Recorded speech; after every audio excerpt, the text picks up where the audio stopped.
Hey everybody, John here, and welcome back to this episode of The Wealth of Self. Tonight we're talking to Mr. Phil Green. This is somebody who I'm honored to call a good friend, and also someone I've gotten a lot closer to over the last year and a half. The fascinating thing about Phil is that every time I've talked to him, I've learned about a new job that he had, a new life experience, or a new place he lived. It seems like he is an endless book of new experiences, and I'm excited to discuss this on The Wealth of Self because at the root of what we're trying to do here is to identify that we all have different life experiences, right? But there's a thread of similarity that connects us. And listening to the diversity of what Phil has experienced in his life, I think this episode will hold something special for anyone and everyone out there tuning in tonight. So without further ado, let's kick this conversation off and introduce you to Mr. Phil Green.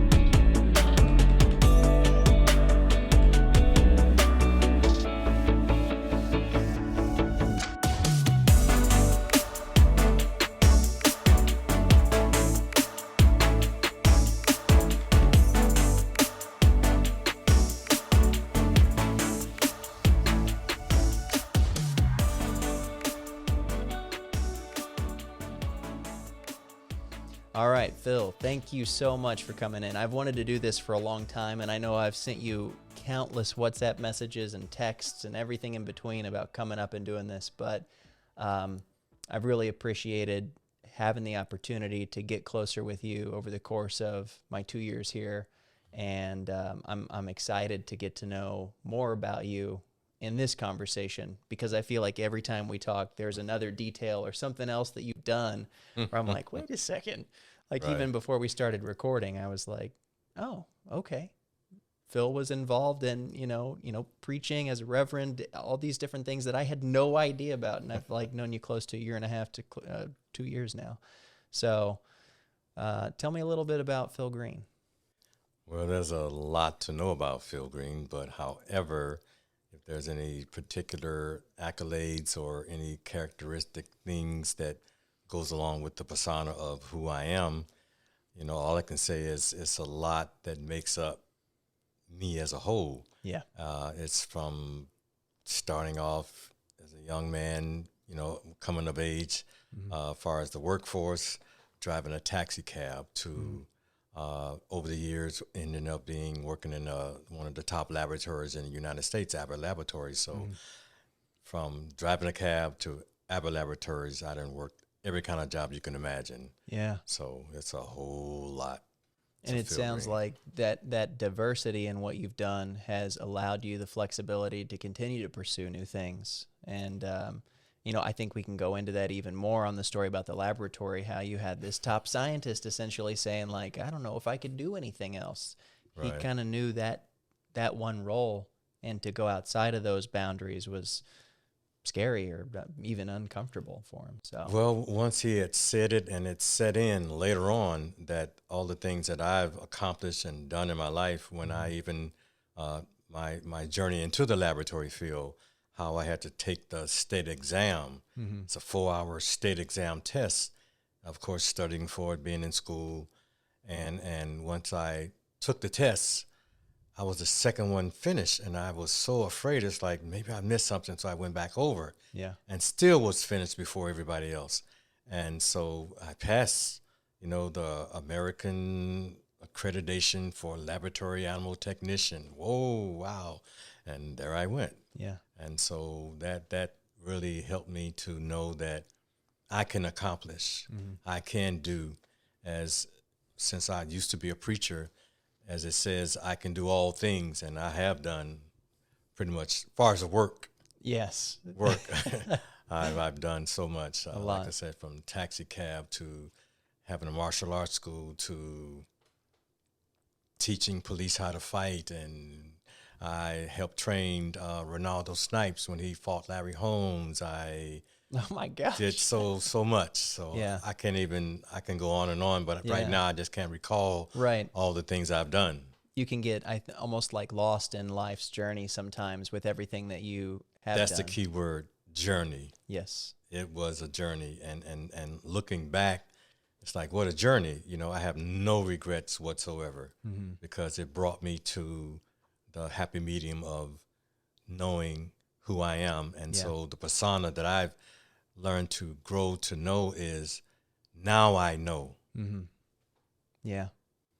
And that's Boy, been a big, I think that's a phrase that you've really pioneered that, and you've impressed upon its importance upon me.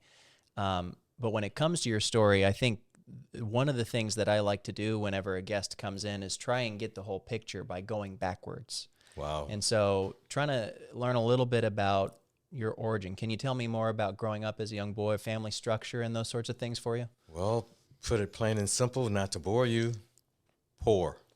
Mississippi bred, young boy, barefooted, country boy. Yes, sir.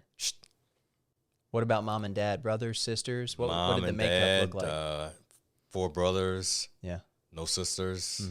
I'm the middle child. So, like I said, coming up from Mississippi, Yeah. from Mississippi we moved to Michigan, from Michigan to Chicago, stayed in Chicago over 30, 40 years, and moved here in D.C. area, the DMV, in 2003. So I've been here since 2003. Yeah. So those different places. Yeah. What initiated some of those early moves? When you talk about going from Mississippi all the way to Michigan, I mean, you're cutting the United States right in half all Yes, the way yes, up yes. north. Well, my mom had a brother who lived in Michigan, and family members in Michigan. So Okay. from Mississippi to Michigan for a couple of years, and then from Michigan to Chicago, where we ended up for a while. Yeah. Growing up high school, they went into the military, the Marine Corps, honorable discharge. Yes. Yeah. Early adolescence, whenever you think about growing up in Mississippi, what did that look like for you? When you reflect on some of those experiences, I think often about my hometown, small southern Missouri little town, and where I'm at now in D.C. I mean, the differences between then and now are pretty drastic. And I know I've more places to experience, and I'm excited for that journey. But when you think back about those formative years, what were some of the qualities that were instilled in you at that time? Well, way back that time, Yes. in the country, in Mississippi, Natchez, Mississippi to be exact, it wasn't really something I really reflect on and can say I've learned or had things instilled in me at that young age. So the Mississippi journey was short-lived in a sense of we lived there, we grew up, and I think we left. Well, I was a young boy. I was like maybe 3 years old at the time when I left Mississippi for good. So Yeah, very, very young. very young, very young.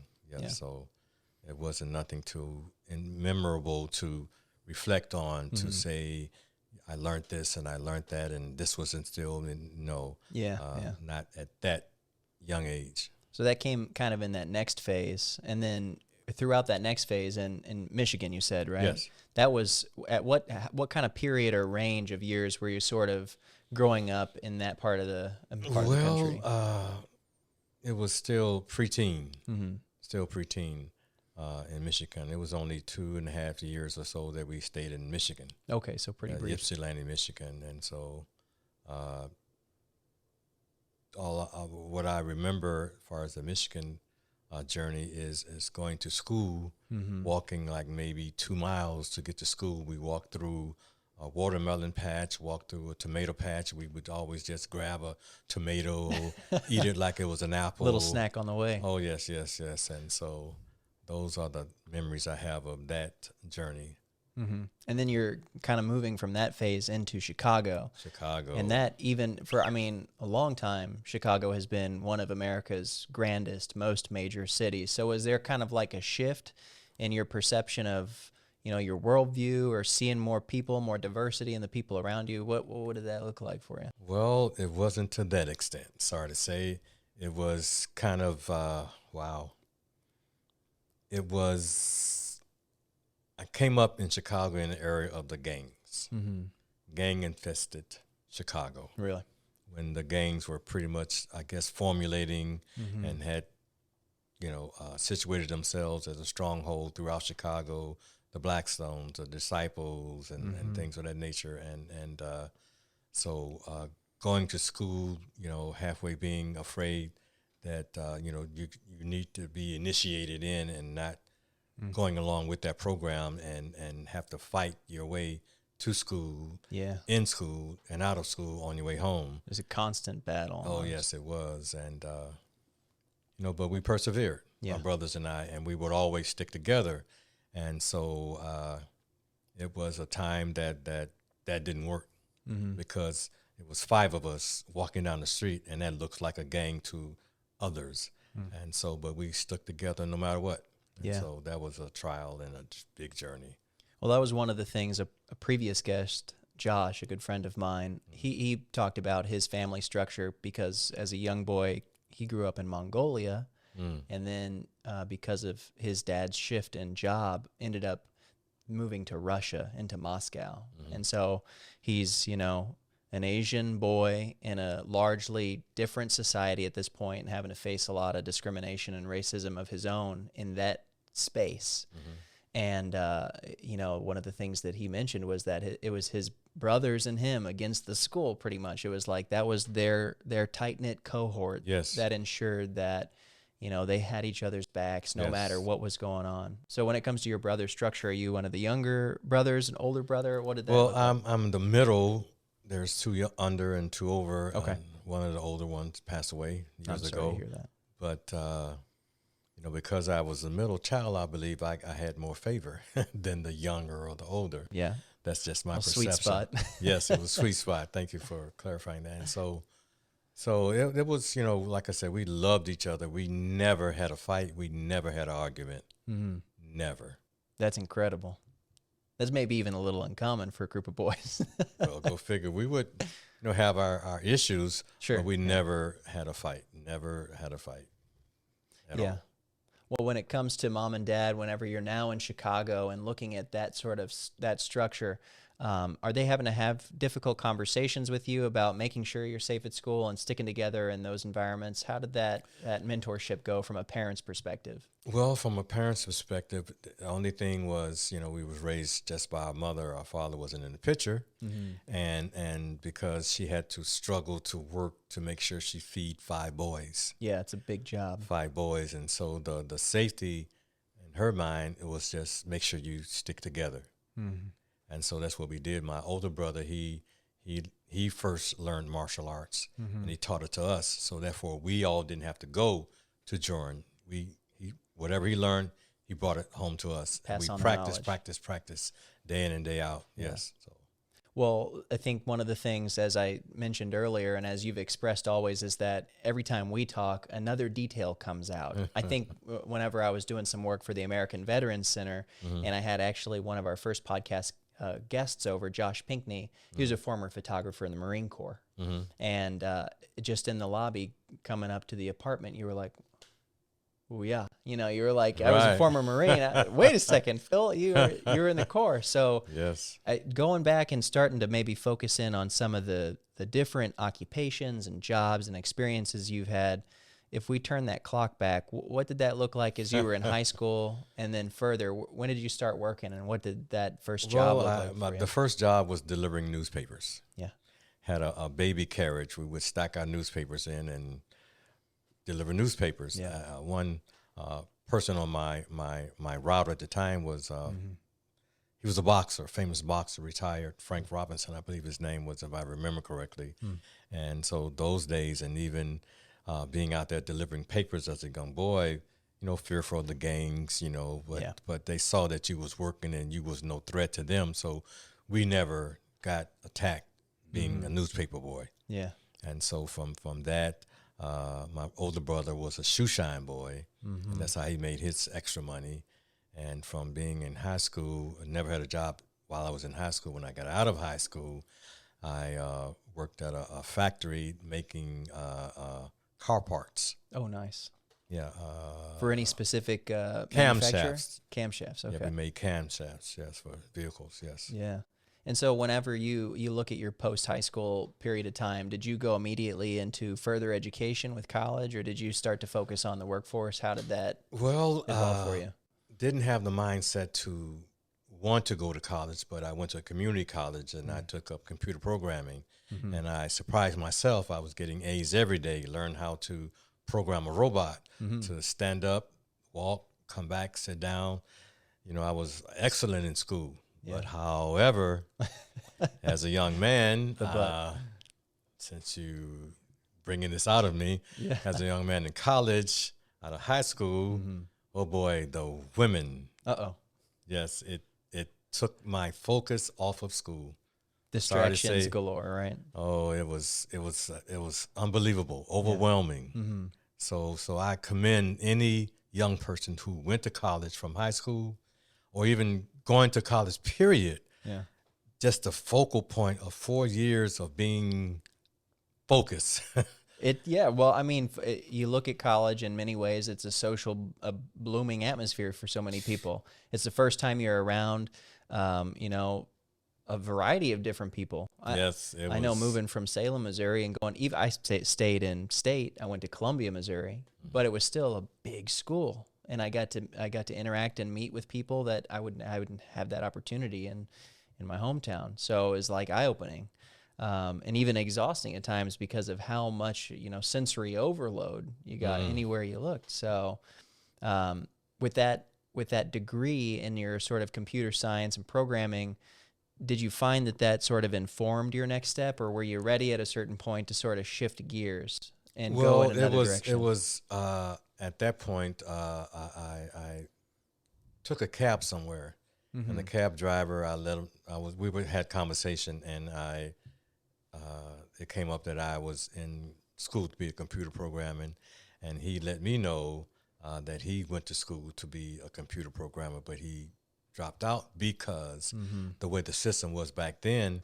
I think it was DeVry was the ground working back then. Yeah. And they still run a lot of ads, I yes, think, DeVry University. And the computer world was changing so fast that you could register for a college course in whatever, or go to a private school to learn like Fortran or COBOL back then.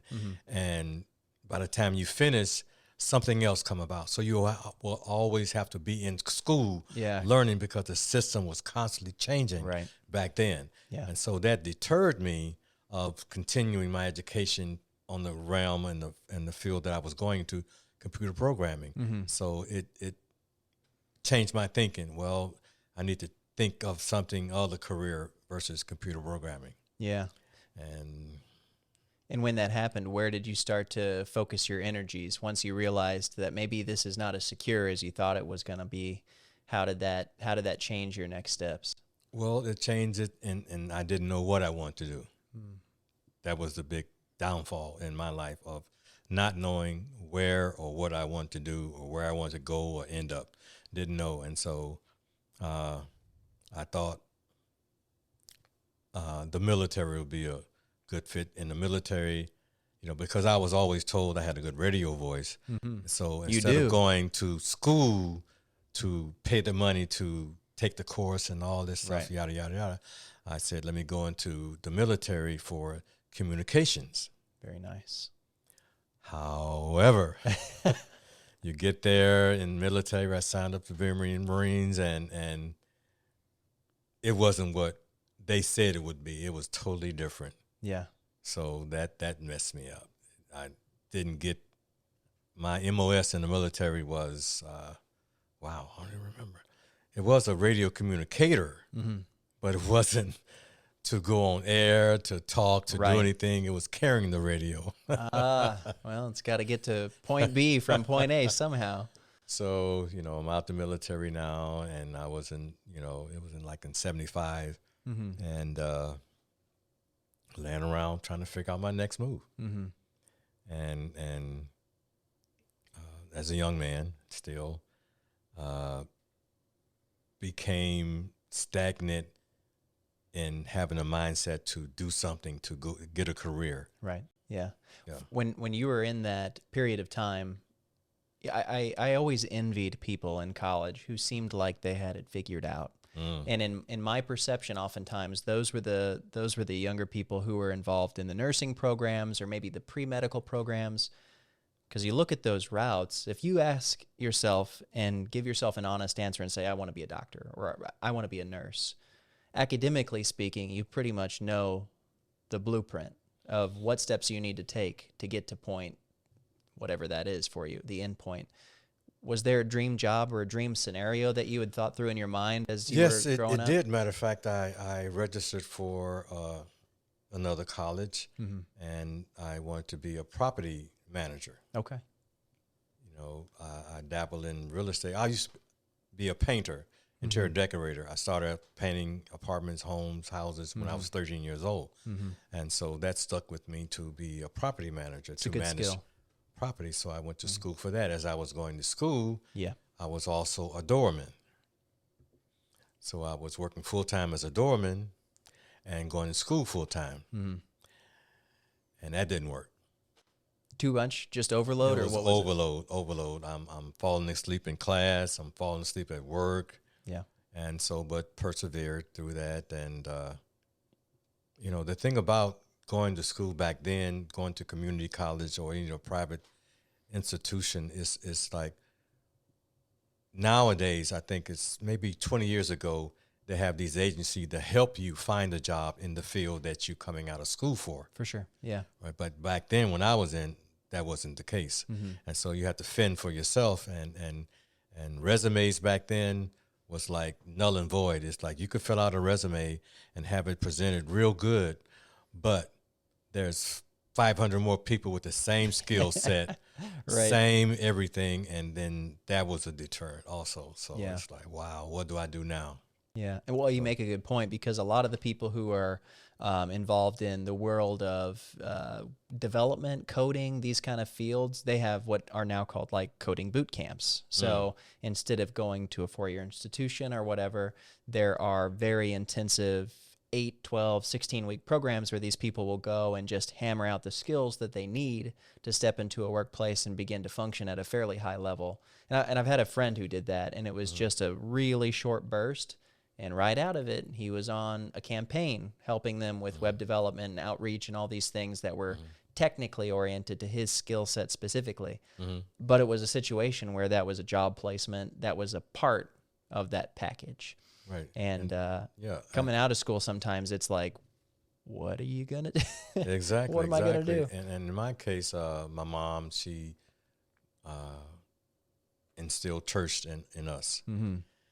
And so I listened, okay, in church. Yeah.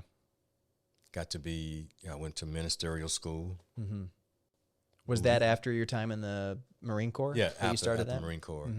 And you know, got to be an ordained minister, preaching, But at the same time, it was a tugging, because I would stay in church for a few years or so, then I would leave. Yeah. Something would always pull me away, because you know, what really entered my mind was hearing from someone else. Let me pause and say that even though school, college, from my perspective, I could have persevered and stayed no matter what happened.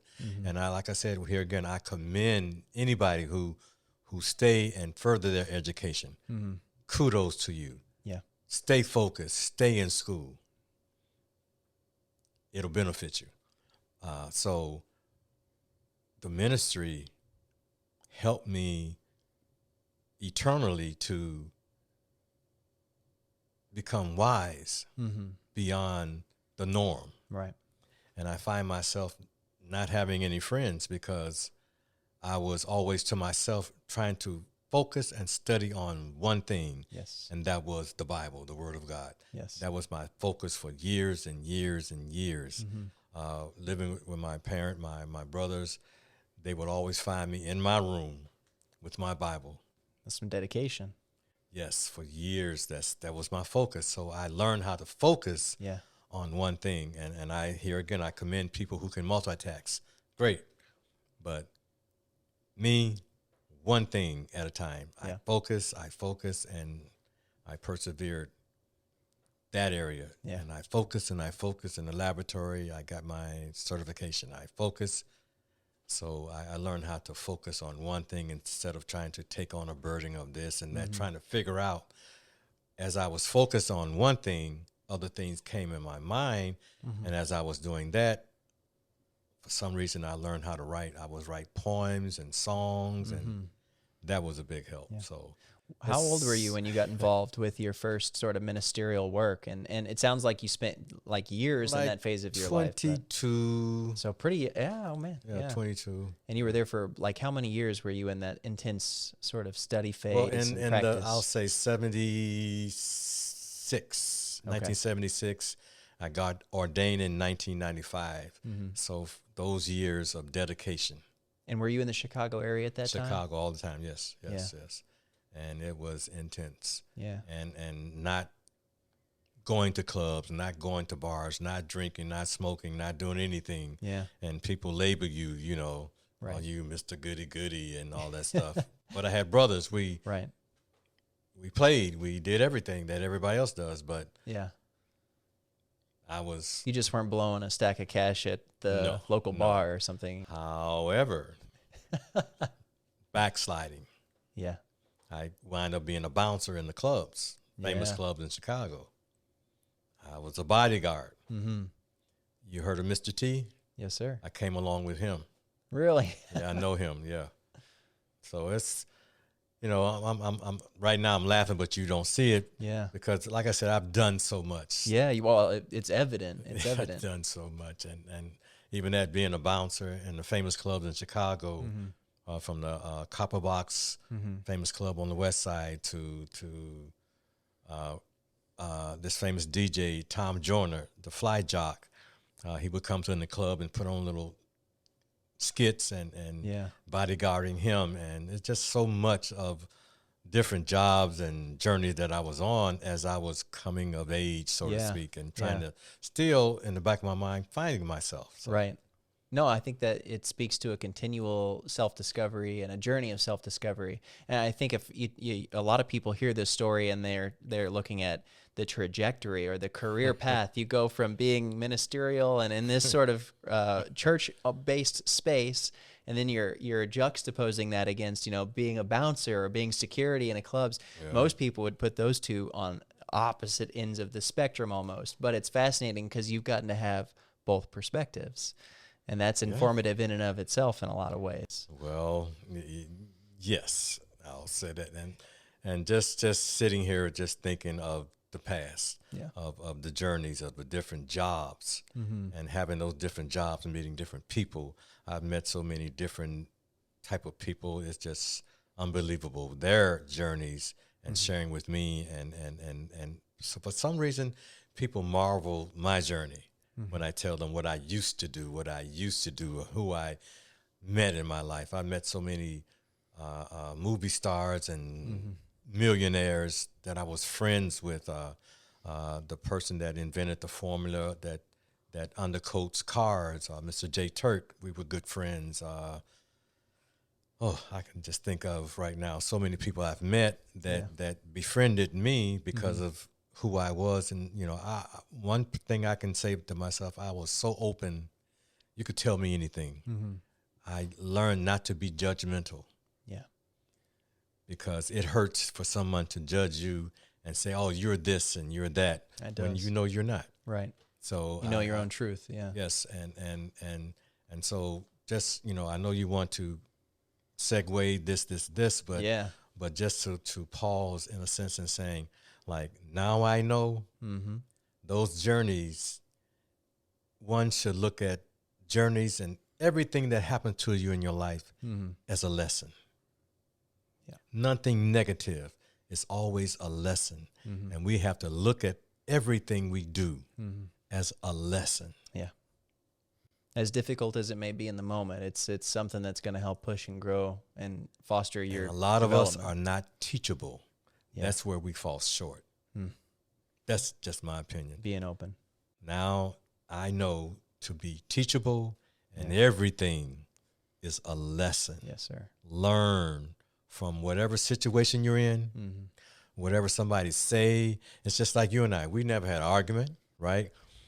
We never had heated discussions. No. And so if that ever happens, it's like I know John is something else that caused him to be out of character with me. So why should I get angry at John? Yeah, what's it going to do? Just amplify everything. Yes, son. So it's a lesson. And to see, well, maybe John did this or somebody said something to John that caused him. And so look at that lesson. And so for me, it's like someone says something negative or something, anything negative happens, it's a lesson. So I have to look beyond what is before me to see what the lesson is. Yeah. And that's something, it's hard, but you get used to it. Yeah, and it takes practice, but you're a sponge. I think you absorb everything. And that's, I have to commend you because, you know, you've been incredibly open and always very positive with me, and I appreciate that a lot. Thank you. Your attitude is always grade A. It's just like, I appreciate that immensely. And I try and put that face forward as well. I mean, some stuff can be hitting the fan in the background, but I'm going to try my best not to let that bleed into it goes the other along situations. with, John, if I must say, the wealth of self. Yes. It's like just the terminology, people automatically would think of monetary value.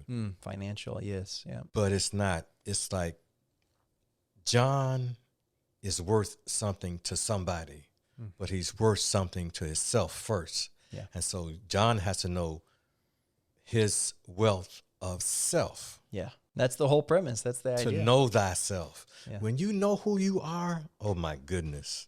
Yeah. Nobody could upset you. Nobody could deter you or turn you around when you know who you are. And the wealth of self. That's so powerful. Oh, I appreciate that. The title has resonance. It's working. It's working. Because now John knows. We're marrying the concepts. It's awesome. It's awesome. I appreciate you so much. Of course. Yes. Thank you, sir. You know, I tell everybody about you. You know, I bring people up. That's always been. John. I've met. I gotta say, just a lot of good people in the building simply by way of your introductions, and that's been great. You know, because it's almost like an extension of yourself. Whenever you have somebody out there who's connecting you to other people, that's special. Well, like I said 4 times, it's like, believe it or not, we all are unique individuals. And the uniqueness of just even conversing with somebody, not of the same mindset. It don't have to be that. No. It's just communication is lost. Yeah. In today's age, it seems like there are a lot of barriers to really get toward. Text me. I don't, when we communicate through texting. I know I text you occasionally. I don't know what's behind the text, what's in the text, the spirit in the text. Right. All I know is these words that has no continuity, no, feelings. Yeah. And that's why I with the desk set up over there, I always try and do video calls with anyone and everyone, whether that's, for business purposes or just, face to face. When I talk to a family member, I'm always trying to do it through video calling because there's so much more to that communication and that conversation that comes out when you can see their face and look at their body and see their movements and all these things. You can feel them. Yes, sir. Yes. Yeah, very important. It's just a big difference. But nowadays, it's so quick. It's just like when the microwave came. Stick it in the microwave. Yeah. Now, text me. Yeah. Right. It's so impersonal to me. Yeah, it feels distant. Just my opinion, that's all. But this is a new age. Yeah, it is. Technology. Hey, everybody. Sorry to interrupt, but I just wanted to say thanks again for your viewership on The Wealth of Self. If you're enjoying this content, please give this video a like and don't forget to comment down below if parts of this conversation are really resonating with you or maybe even somebody you know. Also, don't forget to subscribe to the channel and you'll be among the first people notified whenever new content is released. Additionally, if you'd like to support the Wealth of Self's mission, there is a Patreon link down in the description where you can become a monthly supporter. Behind the stories, there are a lot of cameras and lights and audio equipment and everything that helps these videos come to life. It takes a lot to run all of that consistently, and your support makes sure that we can regularly release these stories.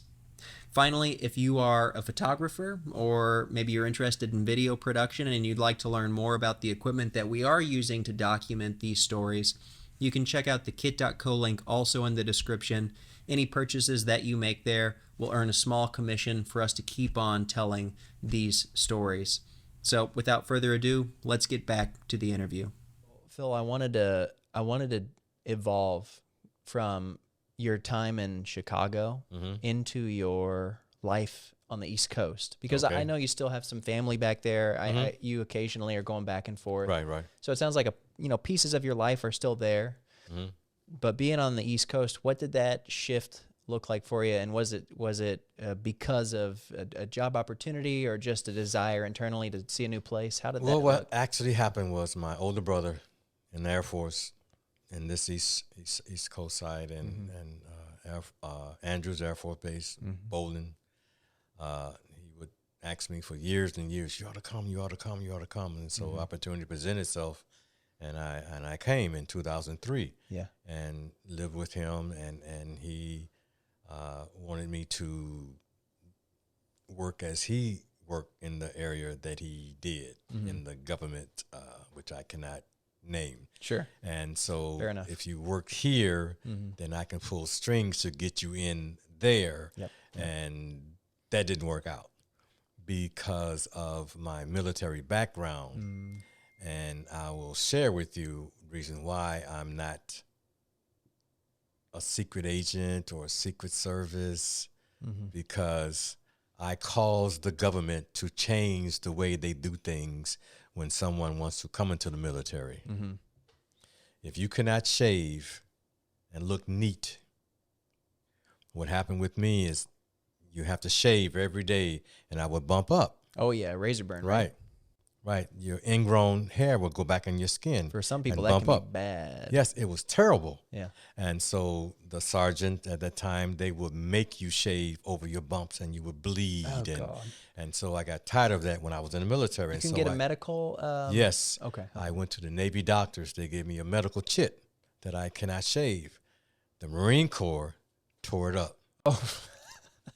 They made me shave, and I went back to the doctors and explained to them what happened. And still, the Marine Corps didn't like the Navy.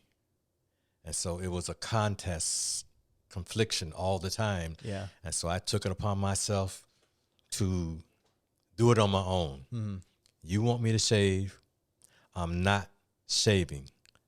I stood my ground. Yeah. I was the only Marine person on the base of Camp Pendleton in California with a beard. My buddies and I, we went walking on the base to another area, and we stumbled into the captain quarters pool table, and we thought it was just another recreation center, but it wasn't. It was a captain personal quarters. Oh, wow. We were playing pool, and the captain, lieutenant, and sergeants all came out, and they saw me with a beard. They thought I was a civilian. They snuck on base. Oh, my God. But I had my identification. Sure. And they took me in the bathroom and shaved me. Really? I went through proper channels, and they did not want to hear what I had to say. They locked me up. Really? Yes, they did. They took one of my stripes and locked me up. All for a little facial hair. Only person on the entire Marine Corps base with a beard. They wasn't going to have it. So I went, of course, like I said, I did the proper thing, proper channels, lawyers. Boom. They put me out of the Marine Corps legitimately and said that they don't ever want me ever in any kind of government, the Air Force, Marines, the Navy, the Army. Oh, my gosh. Because of what I did to them. They had to change their code because of me. It's on the record. Well, I had a family member who served, I believe he was Army, and had a similar scenario where just the complete destruction of the skin as a result of the ingrowns had a medical waiver essentially, Exactly. where Yes. it wasn't, required Right. to shave. Mm-hmm. And now I guess I know who to thank for that. It's amazing how when you look back over your life and see the things that you were a part of. Mhm. And so, I never shared that story, only maybe 3 or 4 times in my life, Yeah. that I was the cause of the Marine Corps changing their Yeah. core values of someone. If you cannot shave, you cannot enter into the Marine Corps. Yeah. I don't know any place else, Army, Navy, but in the Marine Corps, you cannot go in Yeah. if you have a shaving problem. They will not take you. Well, you look at all the frogmen, and most of those guys are rocking beards. So yeah, it seems like they don't care at the elite level. But yeah, I mean that had to be to have somebody pull you into a bathroom and force you to do something like that. That was yes, it was terrible, but yeah, that was then. right. That was a lesson. Yes, sir. And so you mentioned the East Coast, so being here and in the DMV area, still I had to go back into the laboratory field, which I didn't want to. I had to work. Yeah. And so that was the only area I could work in, according to my resume of what I past did. How the system works, what it used to do. And so you have to apply to jobs. You just can't say, I want to be a videographer if you don't have any skills. That experience, Nobody's going to hire you. So your skill set gets you the jobs. And so I had that laboratory background, and I worked at one of the laboratories here in Virginia, Covance. Is that close by, or where? It's in Vienna. Okay, so not too far out. Yeah, and that's where the Ebola virus was started. Really? And yes, and working in that lab for a little while, I had to quit because of this true fact. So you were in there at that period of time when Ebola started to make its. Had to sign some papers, so I cannot disclose that Sure, information. okay. Seriously. Oh, And wow. so what happened was I was doing this experiment on these primates. I was the one who led the experiment of injecting the chip inside of the primates, the chips that now they use in animals and babies.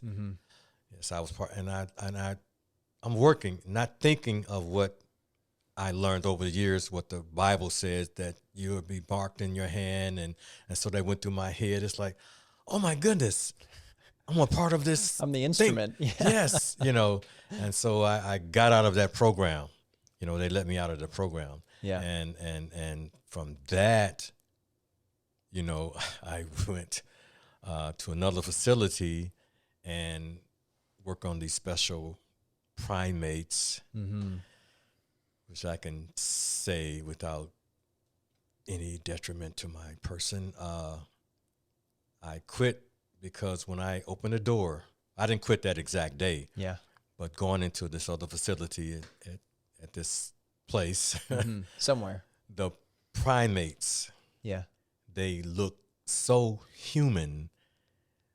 It frightened me so that I will never work in a laboratory again. Oh my God. They hear me, they look so human, but yet they were primates. It's like, I'm looking at John, Yeah. but you a primate. That scared the bejesus out of me. That is freaky. I don't know that I should prod any deeper because I don't want to endanger anything, but that's, I guess, you look at some of these more secretive labs and some of the different research that goes on in those places, and that's... The thing about it that I won't say now I know, I knew back then, it's like the world don't know. Yeah. Don't have a clue what scientists are doing and have been doing. I can say I know a little bit. Right. But I know so much, and it's frightening. Yeah. It's like, why are all the animals in the laboratory white? Yeah. I know why. Yeah. Why nowadays you can get an animal without no fur on it, be it rat, cat, dog. I know how and why. I was part of the experiment. I know so much and I cannot say so much. Yeah, well, But it's frightening. I mean, you hope for those advances or whatever is going on that it's for the benefit of human existence and global like ecology or whatever you want to call our biodiversity across the planet. But maybe there are instances where there's a little more profit lying on the pharmaceutical side of things or wherever that.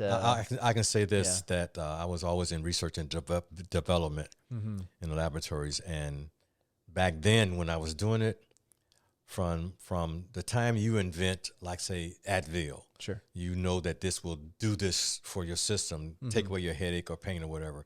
From conception to the shelf, it cost $300 million. That was back in the 90s. Oh yeah, it's massive. But nowadays, there's no more research and development. It's like you invent something, okay, take it to market. And if you look at commercials, when they say anything about a medical product or chemical, they say it may cause death. It may cause kidney damage. Yeah, it may cause because they did not research it. Yeah, they may not know, right, the full extent. No, they don't. That's spooky. Because they don't have the money anymore. Back then in the 90s, it costs $300 million of research and development for Advil or Bare Aspirin to get on the shelf. Now they invent, they may test it a little bit, but it's on the shelf. And that's why they disclose it may cause death. It may cause liver damage. It may cause cancer. It may cause this, it may cause your eye to fall out. They don't know. Oh my gosh. Well, you think about those commercials whenever they read the list of symptoms or potential symptoms, and they've got to crank that up to about 400%, speed in order to make sure they can read it all before the end of their ad hits. So and it's so small you cannot see it. Oh, it's the finest of print. Yes, but they're covering themselves. Yeah.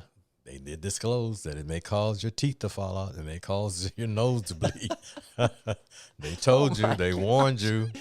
Oh, that's spooky, man. Yeah. So. Well, if you're in that space and then you're starting to navigate away from it, how did you?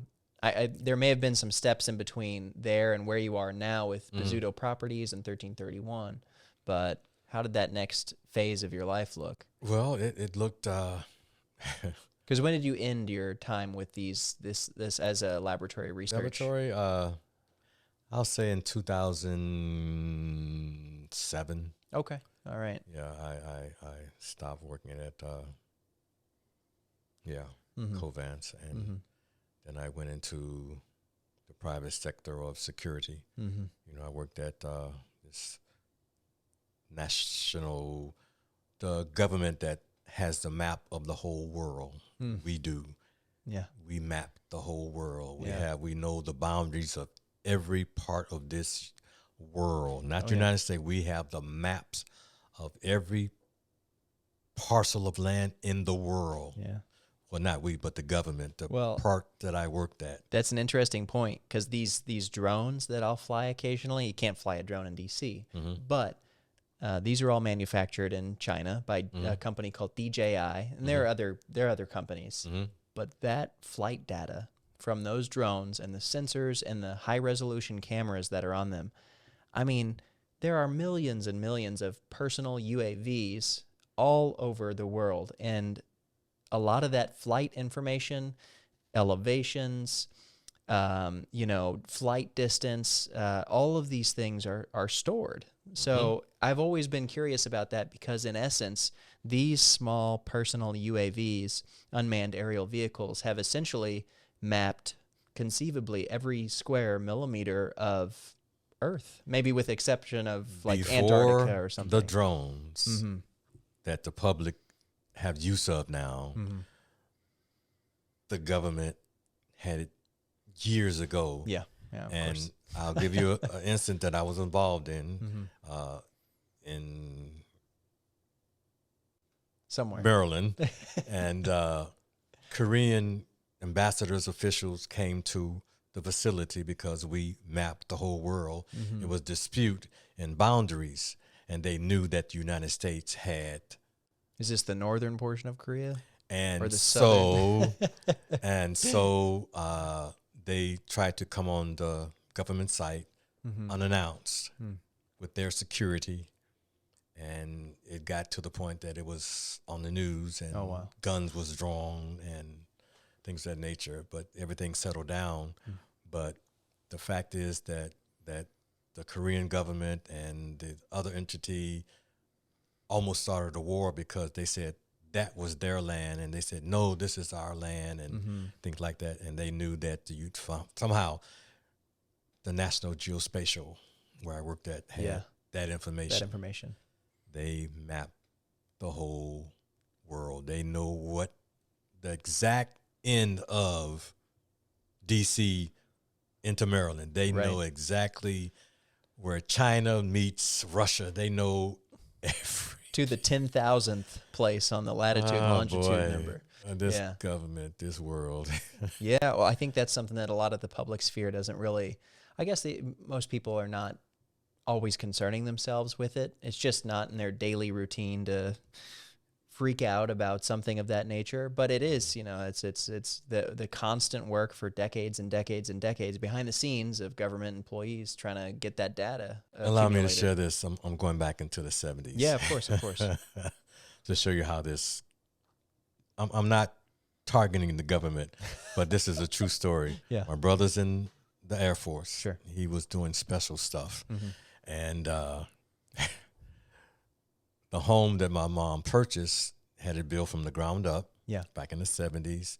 They built it wrong. Is this back in Chicago at this point? In Chicago, okay. Yes. And she fought it. Like, we're not going to take possession of the home because you built it wrong. Contractors, da-da-da-da-da. And so she called the mayor's office, complaining. They knew who Mrs. Ethel Green was, right?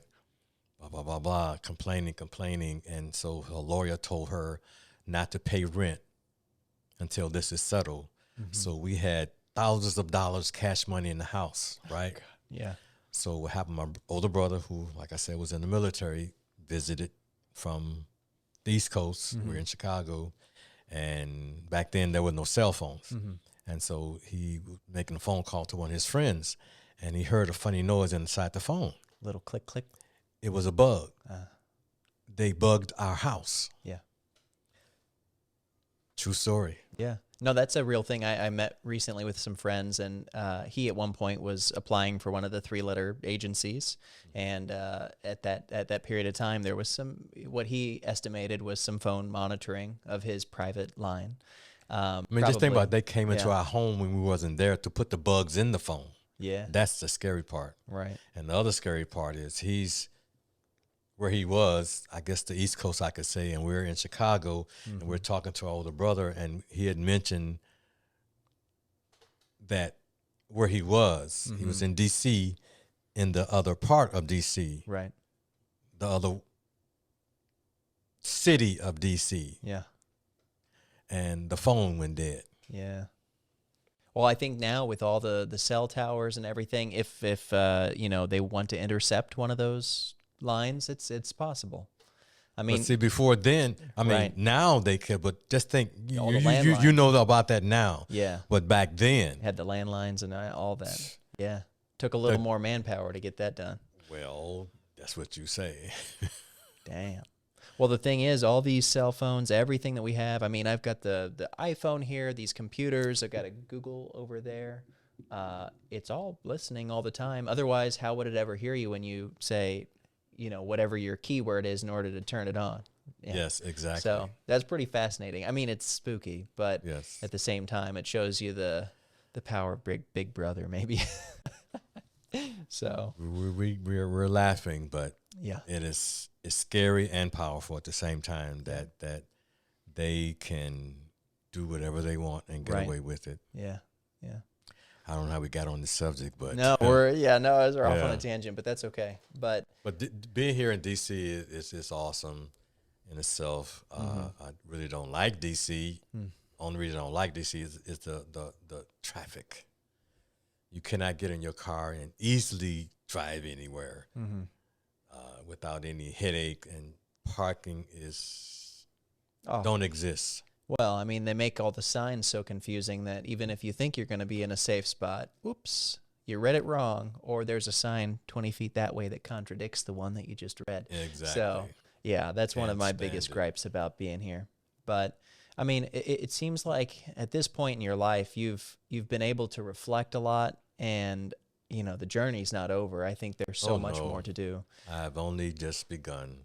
Yes, sir. Because for like I said, the lesson. This is another chapter Mm-hmm. in my life, and so how I got to Bizzuto Mm-hmm. is being a doorman in Chicago, managing high rises, and Mm-hmm. I was a manager of the Field Museum, part of O'Hare Airport, Union Station, all the big places in Oh, wow. Chicago. I Yeah. was a manager, Channel 7 news station. I was the person you see if you were a movie star and you had an appointment come, you got to get past me. Right. I was the man. And so here it's like being trying to get a doorman concierge job Mm-hmm. because of my background. Mm-hmm. I couldn't.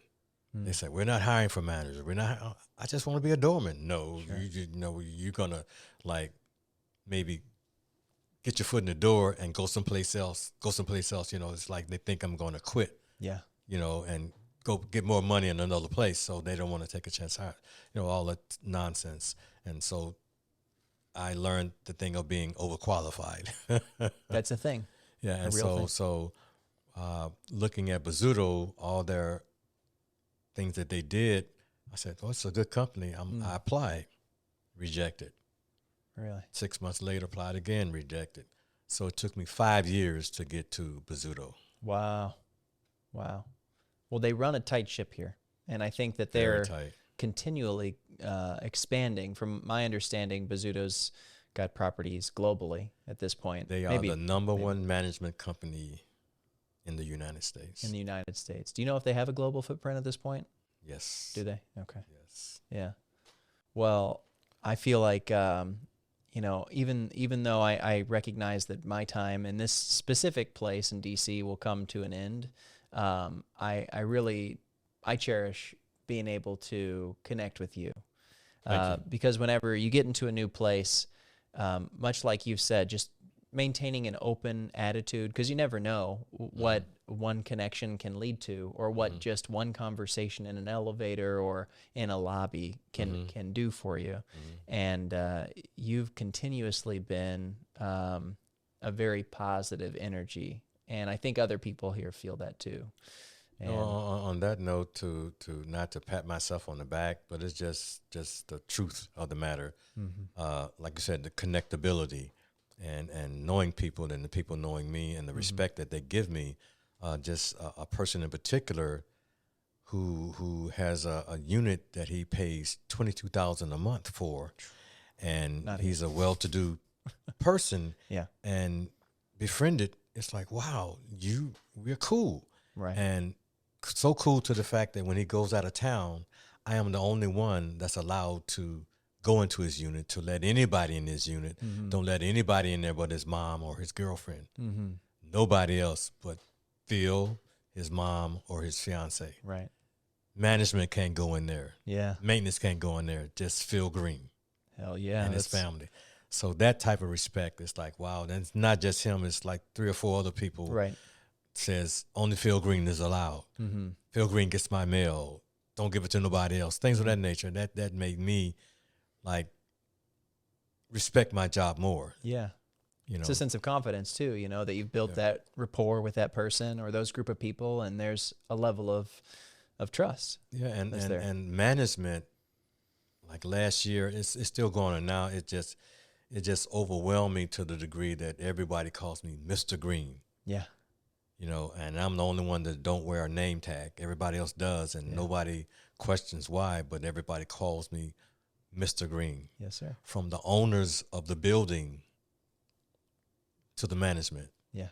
Call me Mr. Green. And so I don't take that lightly, and not boasting about anything. It's an earned respect. Exactly. And like I tell people often, it's like trust. I will trust you. Just seeing you, I trust you, but you can take away that trust. Yeah. It can be chipped away. I trust you automatically. Yeah. But after the fact, if something, then okay. Yeah. You've set the bar. You better maintain it. Exactly, Yeah. exactly. But this journey is an awesome journey. This period in my life, and I've learned so much. I've gained so much knowledge, and like I said, I'm a stickler and saying, as well as you said on your part. It's like on my part, it's like now I know, and I continually can say, now I know this, and now I know that, and now I know, and then there's a future coming, Yeah. and I can say, well, now I know. Yeah, and it's then- constant learning. You have Yes. to maintain a sense of curiosity in order to stay on the edge of things. And I sense that about you. I think you're always interacting with people, staying on the beat with what's going on. And I think you have to perform at a high level in your particular role. Yeah, and So. and it goes to the core of the wealth of self. You know, it's just so powerful how you formulated that, the wealth of self. That says a lot. It means a lot, and people should really look at themselves. I mean, looking in the mirror is one thing, and it's just like when in a conversation, you hear what that person is saying, but are you listening? Yeah, right. That's a valid point. Well, when you think, I like to ask this to everybody who's on, but when you think of what's made you wealthy, what would you say when you look in the mirror and you say, what has made Phil Green wealthy? It's a duality of things. It's a duality. It's a duality. It's a duality. It's the reason I say that word duality across the board. It's like there's always a up and a down, a in and an out, Yes, sir. a black, a white, Yeah. a yes, a no. It's always a duality. And so I look at life as that. It's a duality. Today is a good day. Tomorrow may not be. Who knows? Yeah. But I've learned that now I know that I have to be the same person in public, in private, in the mirror. I have to be me. Don't change at all.